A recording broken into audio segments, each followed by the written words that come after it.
అధ్యక్ష నమస్కారం. ఈరోజు ముందుగా తెలంగాణ ఆవిష్కరణకు ఎంతో త్యాగపూరితమైనటువంటి పాత్ర నిర్వర్తించి సత్యశీలిగా అన్నమాటకు కట్టుబడినటువంటి ఎన్ని నష్టాలు కష్టాలు వచ్చినా సరే తెలంగాణ ఇస్తానన్న మాటను నిలబెట్టుకున్నటువంటి ఒక గొప్ప మానవతామూర్తి, తెలంగాణ అభిమాని సోనియా గాంధీ గారి జన్మదిన పర్వాన వారికి నా తరపున, మా భారత కమ్యూనిస్ట్ పార్టీ తరపున వారికి జన్మదిన శుభాకాంక్షలు ఘనంగా తెలియజేస్తా ఉన్నాను.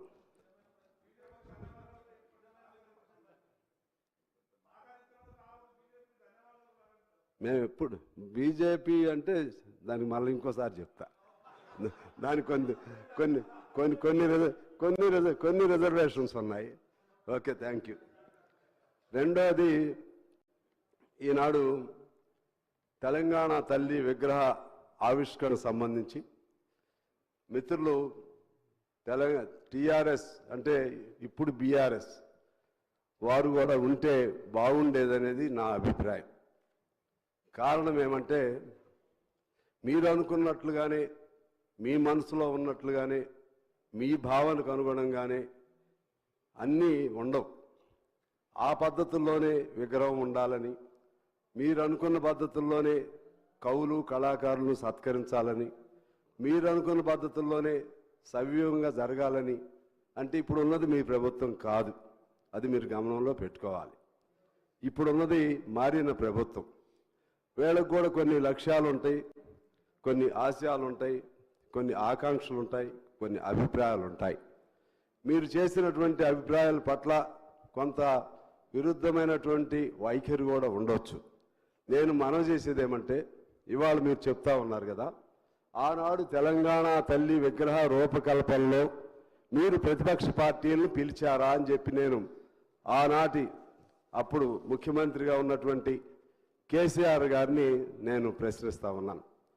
నాకు తెలిసి ఆ రూపకల్పన ఎలా ఉండాలని, దానికి సంబంధించినటువంటి విధి విధానాలు ఎలా ఉండాలి, లేకపోతే దానికి సంబంధించినటువంటి ఆవిష్కరణలో ఉన్నటువంటి ఆ పలు అంశాలు ఎలా ఉండాలని ఎవరితో కూడా చర్చించిన పరిస్థితి లేదు. మమ్మల్ని అయితే పిలవలేదు. ఇంకెవరిని పిలిచారో నాకు తెలియదు. మమ్మల్ని ఎందుకు అంటున్నానంటే, మేము కమ్యూనిస్ట్ పార్టీగా ఒక జాతీయ పార్టీ అయి ఉండి కూడా విశాలాంధ్ర కోసం అనేక త్యాగాలు చేసిన పార్టీ అయి ఉండి కూడా తెలంగాణ ప్రజల ఆకాంక్షలను అర్థం చేసుకుని కేంద్రంలో ఉన్నటువంటి భారత కమ్యూనిస్ట్ పార్టీ ఒక నిర్ణయం చేసింది.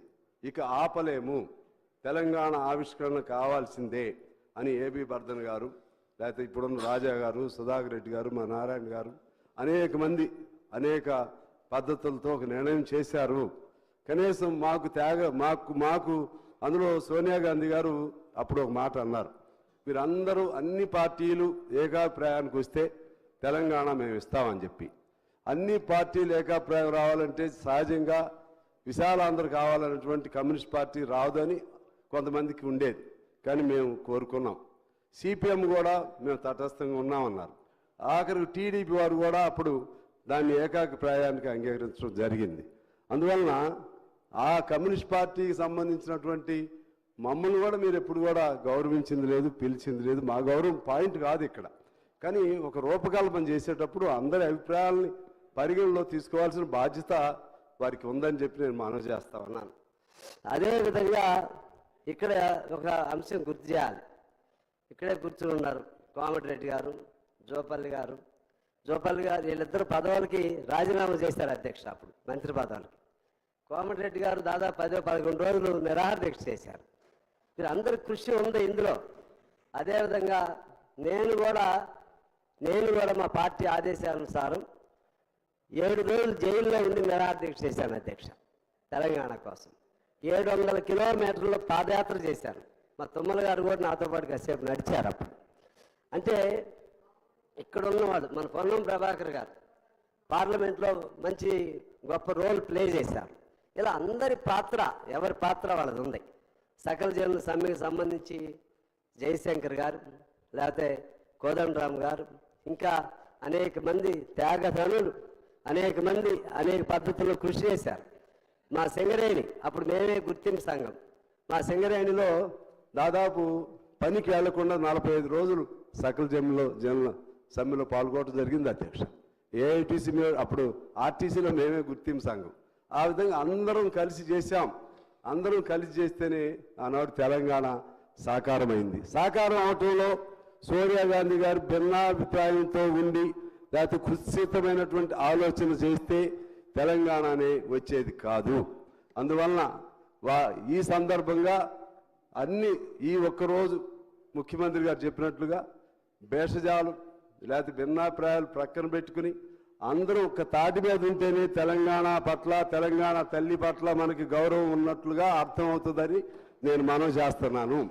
లేకపోతే రాజకీయ కోణంతో తెలంగాణ తల్లిని కూడా వివాదాస్పదం చేస్తే చరిత్ర మనల్ని క్షమించదు అని చెప్పి నేను మనవి చేస్తా ఉన్నాను.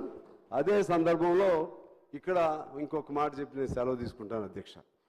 ఈ తెలంగాణ ఇప్పుడు జరిగినటువంటి మలిదశ తెలంగాణలో విద్యార్థులు అనేక మంది ప్రాణత్యాగాలు చేశారు, యువకులు అనేక మంది ప్రాణత్యాగాలు చేశారు.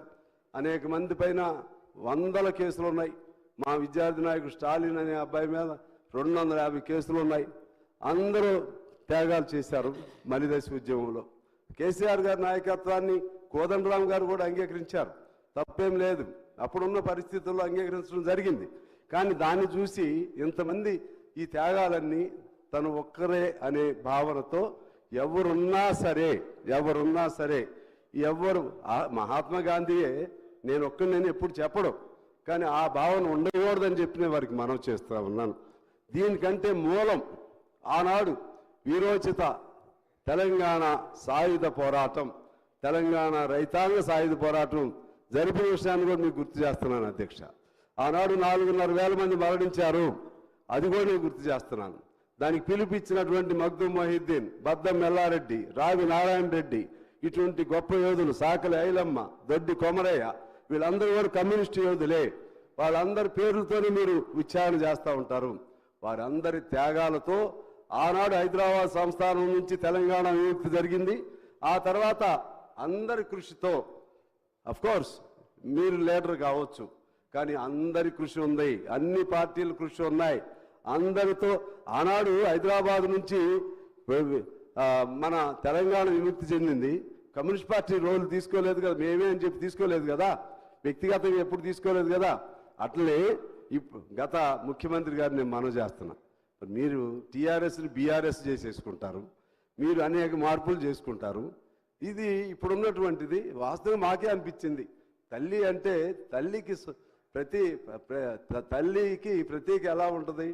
బంగారం, ఎప్పుడు బంగారపు మెడలు లేకపోతే బంగారపు వడ్రాణాలు లేకపోతే ఇటువంటి కాదు కదా. సామాన్యులకు అందుబాటులో ఉండే రూపమే తల్లి రూపం. అస్తం అంటే వాడు అభయస్తా ఉన్నారు, నేనేం ఆశీస్సులు అంటున్నాను. ఒక తల్లిగా ఆశీస్సులు ఇస్తా ఉన్నారు. అందువలన ఆ విధమైనటువంటి ఈ అన్ని అంశాలని గమనంలో తీసుకుని ఈ ప్రతిరోజు తెలంగాణ ఈ డిసెంబర్ 9న గొప్ప పర్వ దినోత్సవంగా జరపవలసినటువంటి బాధ్యత ప్రభుత్వంగా తీసుకోవాలని కోరుతూ, అదేవిధంగా ఆనాటి విజయం సెప్టెంబర్ 17 దాన్ని కూడా భేషజాలు లేకపోతే బింకాలు లేకపోతే బిడియాలు లేకపోతే ఇంకేమన్నా మానసికంగా లోపల ఉన్న అడ్డంకులన్నీ వదిలేయండి. అందరూ అంగీకరిస్తున్నారు దాన్ని కూడా అధికారికంగా చేయమని చెప్పి నేను మిమ్మల్ని కోరుకుంటూ మీ ద్వారా అధ్యక్ష మీకు హృదయపూర్వక నమస్కారాలతో సెలవు. Thank you.